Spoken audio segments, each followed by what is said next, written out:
teman-teman, video kali ini aku bakal bahas kenapa sih kita kalau udah masuk ke jeratan pinjol itu bakalan berada di fase gali lubang tutup lubang. Pinjaman online itu rata-rata pasti mereka akan terjebak dan semakin tergulung. Nah, kita bakalan ngomongin menurut sisi pandangku yang teman-teman cerita ke sini, kenapa bisa akhirnya sampai pinjaman online-nya bertumpuk-tumpuk. Meskipun terkadang kita memiliki gaji yang cukup tinggi gitu, tapi lambat laun tetap saja akan berada di siklus titik menggulung fase gali lubang tutup lubang. Kalau teman-teman menemui kebuntuan dan kebingungan untuk mengatasi hal tersebut, teman-teman bisa menyimak video ini sampai selesai. Yang seperti aku sering katakan ya teman-teman, kalau yang udah pakai pinjol, yang udah di fase gali lubang tutup lubang, aku yakin paham dan relate banget kalau kalian itu sama sekali pasti nggak memakai uang tersebut. Uang tersebut itu yang hutangnya sekarang di total mungkin puluhan bahkan ratusan juta, itu aku yakin banget teman-teman nggak menggunakan. Dan ini juga yang perlu diperhatikan bagi teman-teman yang sekarang mungkin orang terdekatnya lagi terjerat pinjol, kemudian kita kayak mungkin awal denger kaget, marah, kecewa, menyalahkan pasangan kita, orang terdekat kita yang pakai pinjol karena sampai segitu banyaknya gitu. Jadi perlu aku tekankan kalau orang tersebut yang pakai pinjol sampai bergulung-gulung itu mereka tidak menggunakan uangnya. Jadi nggak usah bertanya uangnya dipakai buat apa gitu ya. Karena sama sekali nggak pakai teman-teman. Itu benar-benar dipakai untuk fase gali lubang tutup lubang itu. Dan kenapa itu bisa terjadi? Kemudian solusinya seperti apa? Begini ya, kalau orang terjerat pinjol itu rata-rata pasti dari satu aplikasi.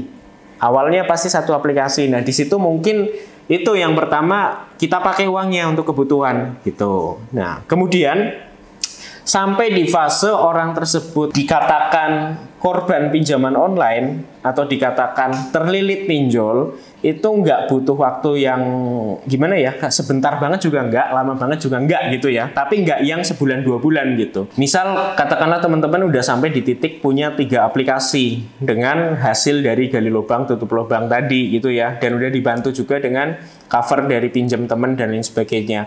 Nah, terus kemudian itu ada pasti saatnya teman-teman udah habis kita pinjemin, aset yang kita punya udah habis, aset yang kecil ya. Kalau kita harus jual aset yang besar kan sayang juga hanya untuk bayar 3 gitu kan ya.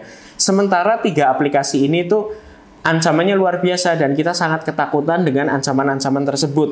Nah, itu udah apa ya? Rata-rata orang yang terjerat pinjol itu sangat ketakutan dengan ancaman yang terjadi sehingga kita itu berusaha sedemikian rupa biar tidak terjadi resiko itu gitu. Nah, karena kita udah nggak ada opsi lain untuk bisa mengcover 3 ini, kita biasanya otomatis ya di handphone itu kan ada algoritma karena kita pengguna pinjol, muncul iklan pinjol. Kita bakalan mengajukan ke aplikasi lain gitu. Padahal sebetulnya mungkin kita udah tahu karena kita udah 3 aplikasi ini udah pakai cukup beberapa bulan ya, kita udah tahu bunganya gede, udah tahu potongannya gede, udah tahu penagihannya seperti apa. Kita udah paham sebetulnya dengan resikonya. Ada, tapi kita nggak ada pilihan lain selain gimana nih biar minggu ini aman dulu, biar minggu ini dataku nggak disebar dulu, ya kan? Sementara teman-teman udah buntu, udah nggak bisa minta bantuan ke siapapun. Hanya ada pilihannya itu adalah ngajuin di aplikasi yang lainnya. Paling nggak untuk mengcover ini dulu gitu loh. Nah, sebetulnya itu bukan pilihan yang tepat. Aplikasi yang baru ini itu bukan penolong, tapi ini justru akan menambah parah gitu loh. Nah, akhirnya teman-teman dengan sangat terpaksa memakai satu aplikasi ini untuk mengcover. Akhirnya jadi 4. Dan begitu seterusnya. Setiap jatuh tempo nanti teman-teman bakal kayak berusaha untuk menunda resiko yang akan terjadi. Gitu. Ini kenapa? Karena yaitu teman-teman terlalu takut dengan ancaman itu. Misalnya hari ini jatuh tempo, diancam mau didatengin, teman-teman sangat ketakutan. Akhirnya teman-teman nggak ada pilihan lain. Ya udah deh, aku pinjam ke aplikasi sebelah untuk nutup. Paling nggak biar nggak didatengin hari ini gitu loh ya. Seolah-olah masalah selesai. Seolah-olah kayak misalnya udah teratasi. Padahal sebetulnya teman-teman sedang masuk ke dalam masalah yang lebih besar lagi. Hanya waktunya yang tertunda gitu loh. Kalau misalnya hari ini belum bisa bayar, teman-teman ketakutan akan didatengin hari ini, ya itu terjadi, bukan terjadi, tapi maksudnya itu hanya sampai situ. Tapi teman-teman berpikir kayak, ya udah deh, aku pinjam ke aplikasi lain dulu, biar seenggaknya hari ini aku tenang dulu gitu. Itu pemikiran dangkalnya seperti itu biasanya ya. Padahal ada resiko lain yang lebih besar yang menanti di kemudian hari. Itu yang aku sebut kayak bom waktu, teman-teman. Jadi kayak sebetulnya nanti permasalahan ini juga akan meledak. Cuman ya kita hanya bisa menunda gitu loh. Kalau misalnya aku ibaratkan sebetulnya itu kayak teman-teman, jadi akhirnya kayak teman-teman ini kan punya 4 aplikasi tadi ya faktanya. Tapi seolah-olah itu kalau misalnya di logika itu kayak teman-teman punya satu aplikasi, tapi teman-teman itu membayar perpanjangan, kan gitu. Jadi kan maksudnya kayak kita pinjam ke aplikasi sebelah, ya memang pinjamnya ke aplikasi lain. Itu kan untuk membayar yang sekarang. Akhirnya yang sekarang ketutup, tenornya otomatis jadi lebih panjang, ya. Di aplikasi sebelah kan otomatis masih 30 hari ke depan. Tapi sebetulnya teman-teman menambah bunga itu akan semakin menumpuk. Coba hitung aja deh teman-teman kalau nggak percaya. Makanya aku sebut kalau siklusnya seperti ini itu adalah bom waktu. Dan kalau teman-teman pertahankan cara seperti ini, aku yakin nanti teman-teman akan berada di titik yang benar-benar pinjamannya itu akan numpuk banyak banget gitu. Sampai akhirnya mungkin bisa merelakan aset besar gitu ya. Kalau udah sampai di titik ratusan mungkin bisa sampai kayak niatan jual rumah, jual tanah, dan sebagainya gitu. Karena banyak teman-teman juga yang mengalami hal serupa gitu.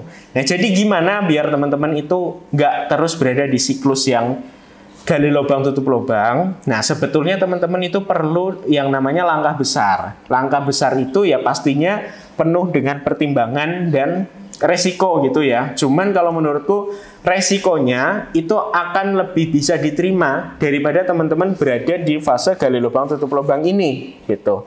Fase gali lubang tutup lubang seperti ini itu bukan cara efektif teman-teman ya. Dengan teman-teman itu pinjam ke teman, mengcover dari uang gaji, apalagi cover ke aplikasi lain gitu. Itu bukan cara efektif. Kalau cara ini efektif, harusnya teman-teman itu sudah selesai pinjamannya. Karena kan selama ini teman-teman melakukan hal tersebut. Setiap jatuh tempo teman-teman berusaha semaksimal mungkin dibayar dengan uang gajinya, dengan pinjam dari teman, dengan jual aset, dengan pinjam ke aplikasi lain, iya kan? Itu kan udah dilakukan, harusnya udah selesai dari dulu. Tapi kenapa semakin ke sini jangankan pinjaman online-nya lunas ya, berkurang aja enggak, justru malah semakin bertambah. Nah, artinya cara yang selama ini teman-teman lakukan itu enggak efektif, sama sekali tidak efektif, justru malah menambah masalah gitu. Nah, kalau teman-teman yang datang ke sini yang kita pandu atau kita di bawah naungan Sedulure Dewe, kita ini ketika misalnya teman-teman itu punya 3 aplikasi, masing-masing 1 juta, 1 juta, 1 juta, kayak tadi ya. Nah, teman-teman cuman punya uang 1 juta. Nah, kalau pakai cara yang lama, itu kan pasti kan kurang 2 juta nih. Pasti 2 juta teman-teman akan mengusahakan sedemikian rupa kemanapun itu, entah pinjam teman, entah jual aset, atau bahkan buka aplikasi baru gitu kan. Itu kan nggak efektif tadi aku bilang. Memang nggak efektif karena ini hanya akan menunda resiko sementara gitu. Tapi kalau teman-teman yang kita bimbing, yang kita di bawah naungan Sedulure Dewe, uang 1 juta ini bayarkan ke salah satu aplikasi. Mana aplikasi yang harus dibayarkan? Yaitu aplikasi yang punya resiko tertinggi. Misal teman-teman datang ke sini dengan 10 aplikasi, kita bakalan kupas satu persatu aplikasinya. Kita bakalan pelajari karakteristik aplikasinya, karena masing-masing aplikasi punya resiko karakteristik yang berbeda-beda. Katakanlah 3 tadi punya uang 1 juta.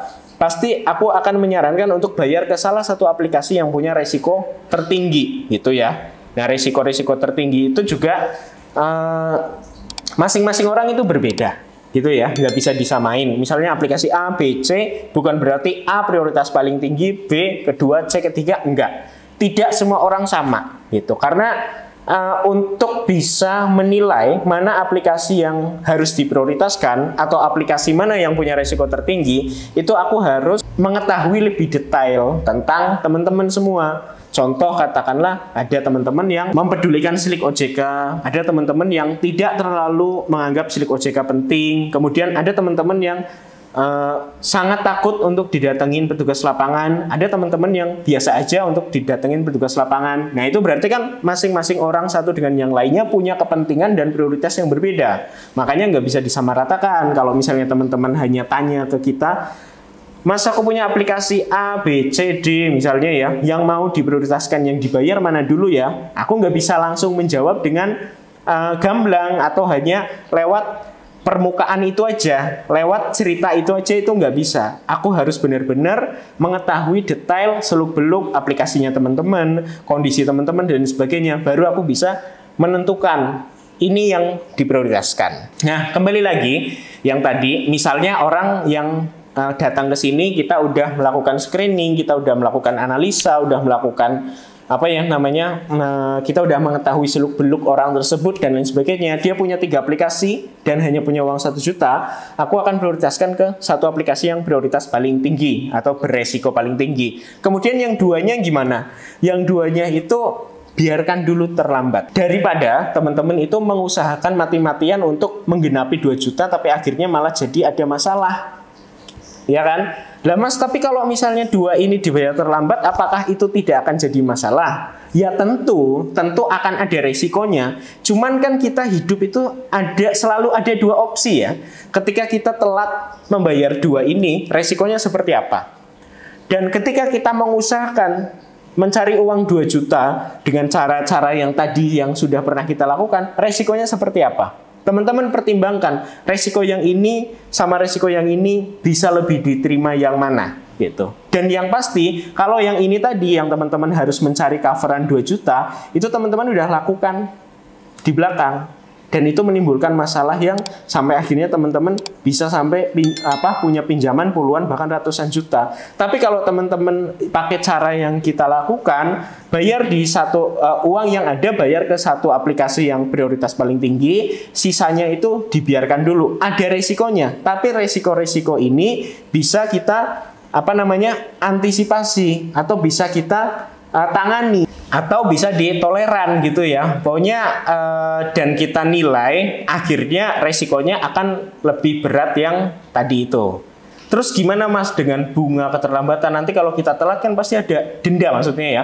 Ada denda keterlambatan dan lain sebagainya, akan diteror dan lain sebagainya gitu kan ya. Nah, teman-teman perlu ketahui, pinjaman online yang resmi itu pasti mereka itu menyediakan layanan restrukturisasi gitu ya, atau keringanan denda keterlambatan. Nah, itu teman-teman bisa gunakan itu. Lagian denda keterlambatan itu nggak gede banget teman-teman, apalagi aplikasi resmi itu ada batas maksimalnya 100% menurut aturan OJK gitu. Kita pertimbangkan selama ini itu justru malah akan lebih ringan resikonya ketika teman-teman melakukan cara yang ini. Karena nggak akan ada yang namanya gali lubang tutup lubang yang semakin menumpuk gitu kan. Nah, dibanding bayar denda keterlambatan sama kita nambah aplikasi, mending kita bayar denda. Pokoknya bayar denda itu nggak yang saklek gitu ya, itu bisa dinegosiasikan ke teman-teman gitu. Yang jelas di bawah naungan sedulure dewe semuanya terarah pastinya teman-teman. Jadi nggak perlu ragu teman-teman untuk konsultasi ke kita. Paling nggak teman-teman bisa mengetahui prioritasnya yang mana. Kan itu penting ya. Selama ini teman-teman kalau nggak punya aplikasi yang prioritas, otomatis teman-teman misalnya 1 minggu aja punya aplikasi banyak loh teman-teman yang 1 minggu itu harus mengeluarkan 10 juta hanya untuk bayar pinjol gitu kan. Nah, kalau hal seperti itu dipertahankan, seminggu 10 juta itu ya lumayan juga kan gitu kan. Ya makanya orang-orang yang gajinya lumayan tinggi pun kadang masih banyak yang terjerat pinjol. Banyak banget yang datang ke sini itu orang-orang yang menurutku itu udah penghasilannya udah di atas standar gitu loh. Bukan karena mereka mungkin kan orang ngiranya yang terjerat pinjol kalangan menengah ke bawah atau orang yang nggak bisa ngatur memanage keuangan gitu. Nyatanya enggak, karena memang sistem pinjol memang dibuat untuk menjerat orang yang masuk ke dalamnya gitu. Karena ya dengan skema itu tadi ya, makanya teman-teman harus mengambil formula atau cara penyelesaian yang baru, bukan dengan cara yang fase gali lubang tutup lubang. Gitu aja teman-teman, mungkin ini sebagai gambaran aja. Aku yakin teman-teman pasti nggak cukup hanya dengan melihat video ini, makanya teman-teman yang di daerah Yogyakarta dan sekitarnya itu beruntung banget bisa bertemu langsung atau berkunjung langsung ke Basecamp Sedulure Dewe, tentunya dengan reservasi dulu. Dan yang di Jakarta juga ya, bisa kita ada posko di Jakarta. Kemudian untuk teman-teman yang di luar Jogja sama Jakarta, kita bisa ada bimbingan, konseling melalui jarak jauh, melalui Zoom ataupun melalui telepon. Jadi jangan ragu untuk menceritakan permasalahan teman-teman dan temukan solusi terbaiknya.